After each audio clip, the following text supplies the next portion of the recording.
by Thom Brooks. He's an associate in government and international affairs at the UK's Durham University. Good afternoon and thank you for joining us. We heard yesterday from Boris Johnson making a pretty direct pitch at Theresa May's leadership. Do you think she did enough today to convince her members to stay with her?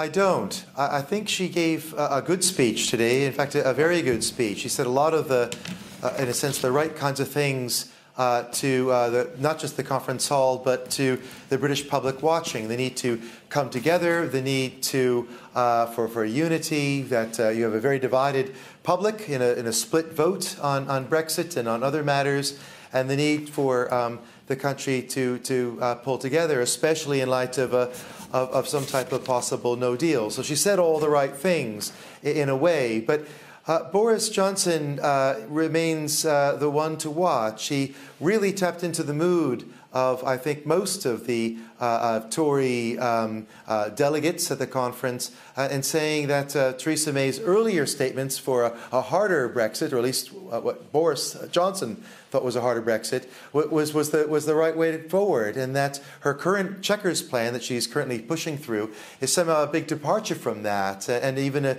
perhaps a U-turn, a sellout even to the British public. So I think, she while she put on a good show, I think for many people sitting at home watching the speech who don't really follow the everyday comings and goings on the Brexit negotiations, I think she will not have done enough to win over her party. I think that questions over her leadership remains, and that big question as to whether or not she can get any Brexit deal at all, I think is still looking like it's very unlikely she will. Indeed, that is, of course, the big question. Can Britain get a deal on Brexit before March? Did we hear anything tangible today from Theresa May as to how she might go about that with Brussels? No, we didn't.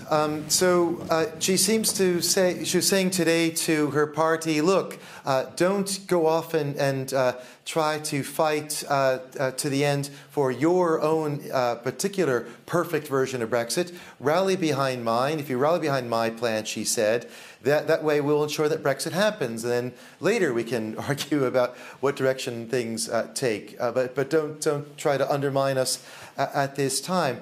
I think that wasn't enough of a pitch. I think for a lot of the party members, what she's offering them is a bit of a cop-out. I think the EU has also made clear, as I'm sure your viewers will know, that it doesn't accept much of the deal right now. It's impossible to see Chequers' plan that she's put forward passing through Brussels without any substantive change. And frankly, it also seems almost impossible in its current form that it will get approval from the British Parliament. So I just don't quite understand what her game is. She's really staking everything on seeing her plan through, it seems, at any cost, including her being Prime Minister.